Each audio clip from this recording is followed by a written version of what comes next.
Hello दोस्तों, नमस्कार, प्रणाम। आज का ये वीडियो बहुत ही इंपॉर्टेंट होने वाला है। आप लोग वीडियो को पूरा लास्ट तक जरूर देखना। मैं आज बात करता हूं धर्मेंद्र प्रधान के इस्तीफे तक और दिल्ली में हुए दंगों तक। ठीक है, तो ध्यान से देखना। भाई, मांगने गए थे इस्तीफा धर्मेंद्र प्रधान का, लेकिन वहां मांग रहे हैं ब्राह्मणवाद से आजादी, ठीक है, मनोवाद से आजादी, कश्मीर को आजादी दो, आरएसएस हिंदूवादी से आजादी, मोदी तू मर जा, मोदी तेरी कब्र खुदेगी। और भाई, उस उमर खालिद के लिए सोच भी नहीं सकते हो कि उमर खालिद कौन है। ये लोग कभी पढ़ते लिखते तो है नहीं, समझ रहे हो। ये लोग पढ़ते लिखते नहीं है, सिर्फ और सिर्फ जो उनको एक रटा रटाया स्क्रिप्ट दिया जाता है उसी स्क्रिप्ट पे वो काम करते हैं। ठीक है कि भाई उमर खालिद जिंदाबाद, सपोर्ट कर रहे हैं। उमर खालिद कौन था पता भी है? उसके ऊपर साल 2020 में उत्तर पूर्वी दिल्ली में हुए दंगों के पीछे एक बड़ी साजिश, मतलब लार्ज कॉन्स्पिरेसी रचने का आरोप है। और यूएपीए, समझ रहे हैं, यूएपीए उन पर सख्त कानून, आतंकवाद विरोधी धारा 13, 16, 17 और 18 के तहत देश में गैर कानूनी गतिविधियों, आतंकी साजिश रचने और उसके लिए धन जुटाने के गंभीर आरोप लगाए गए। तो उमर खालिद की जो है सपोर्ट कर रहे हो वहां पे, है उसको जेल से बाहर आने के लिए सपोर्ट कर रहे हो कि वो है ही क्या, उसके ऊपर क्या है। तुम लोगों को कुछ घंटा नहीं फर्क पड़ता है। तुम लोग जो देश को जलाने का काम कर रहे हो, देश को बांटने का काम कर रहे हो, ये तो मोदी जी नहीं होने देंगे। इसीलिए मिर्ची लग रही है। अभी भी आगे वीडियो को देखिए। उसके ऊपर तो भाई ये ऐसे संगीन धाराएं लगे हुए हैं, भारतीय दंड संहिता, इसके अलावा ऊपर उस पर जो है हत्या के प्रयास, दंगा भड़काने, राजद्रोह, सेंडिसेशन और विभिन्न धार्मिक समूहों के बीच दुश्मनी को बढ़ावा देने जैसे धाराओं के तहत भी मामले दर्ज हैं। ठीक है, अब कहते हैं अफजल हम शर्मिंदा हैं, तेरे कातिल जिंदा है। अफजल गुरु कौन था ये भी जानना चाहिए ना सभी को। पहले तो उनका पास्ट देख लिया करो। अफजल गुरु था, मैं बताता हूं अफजल गुरु कौन था, किस नाली का किया था, ये पता होना चाहिए सभी को। जो उछल उछल के जेएनयू वाले नारा लगाते हो ना, पहले पढ़ा करो उसके बारे में कि वो उसने क्या किया था, कौन सा वो देशभक्त था। अफजल गुरु सांसद हमले का दोषी है, समझ रहे हो। मोहम्मद अफजल गुरु एक कश्मीरी अलगाववादी और आतंकवादी था। ठीक है, वो एक आतंकवादी था। लगाई गई धाराएं उस पर 2001 में भारतीय संसद पर हुए हमले का मुख्य साजिशकर्ता होने का आरोप था। उस पर भारतीय दंड संहिता आईपीसी की हत्या, समझ रहे हो, आईपीसी की हत्या आपराधिक साजिश, देश के खिलाफ युद्ध और पोटा प्रिवेंशन ऑफ टेररिज्म एक्ट के तहत कई गंभीर मामले दर्ज किए गए थे। परिणाम, अदालत द्वारा दोषी पाए जाने के बाद 9 फरवरी 2013 को उसे दिल्ली की तिहाड़ जेल में फांसी दे दी गई, समझ रहे हो। और इस सरकार ने कुछ नहीं किया है। अब आगे सुनो।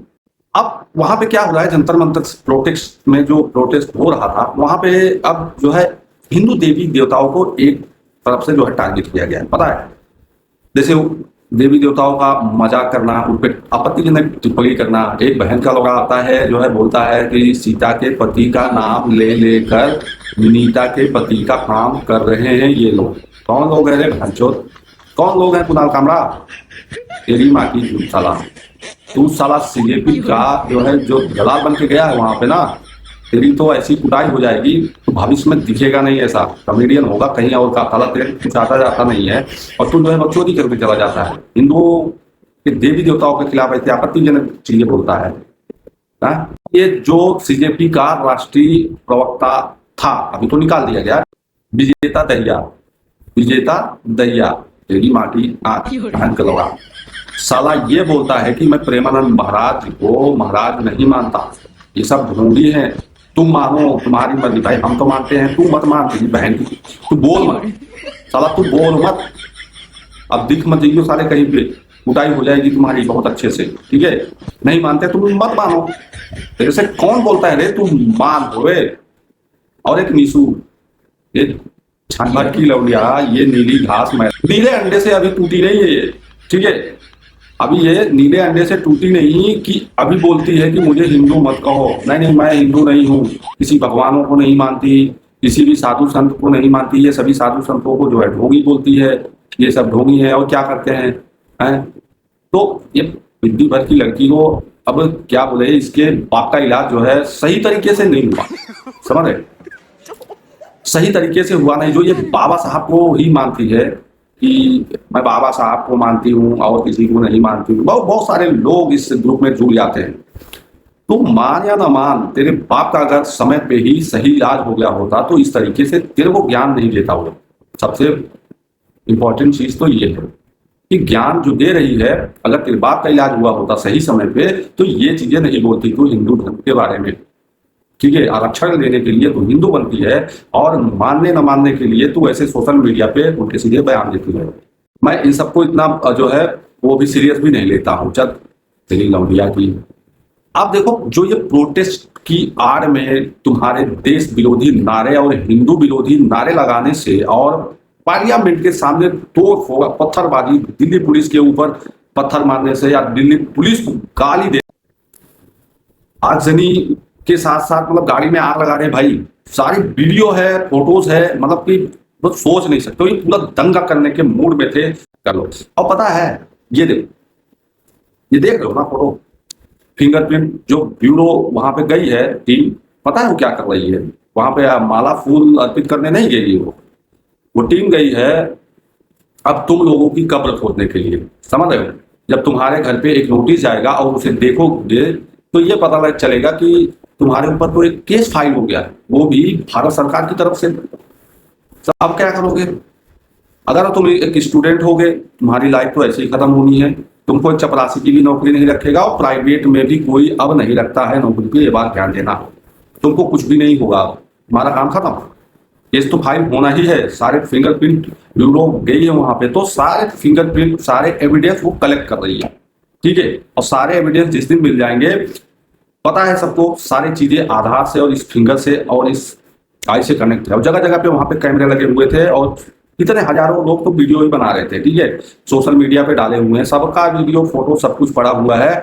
तो अब आने वाला है असली मजा कि धीरे धीरे अब उनके पास जो है जाएगी और धीरे धीरे सबके ऊपर कार्रवाई होगी, ये बात कंफर्म है। जो करना था तुमने कर लिया, अब भारत सरकार, दिल्ली सरकार जब करेगी, जब नीचे से डाल के ऊपर सरिया निकालेगी, तब मजा आएगा।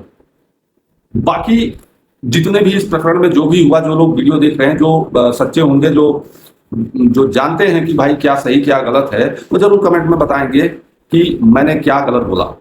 ये लोग जो किए अच्छा किए, मतलब एक तरफ से वीडियो दिखाया जा रहा था कि दिल्ली पुलिस वहां पे लाठीचार्ज कर रही है, लेकिन एक चीज ये नहीं दिखाया जा रहा था दिल्ली पुलिस के ऊपर भी पत्थरबाजी हुई, जो कि उनको मारे हैं, समझ रहे हो, कितने को सर फूट गए हैं। तो दिल्ली पुलिस तो वहां पे माला फूल नहीं बिछाएगी भाई। जब वहां पे बैन है, उतने दिन पहले ही बोल दिया गया था कि भाई नहीं आना है, तो क्यों गए सब लोग? इसलिए उकसाने पे जाके वहां पे एक भी नेता उनके नहीं दिखे हैं, एक भी नेता नहीं दिखे हैं। विजेता दैया वहां जो है मॉल में वो पिज्जा बर्गर खाते हुए दिखा, इसलिए उसको निकाला गया।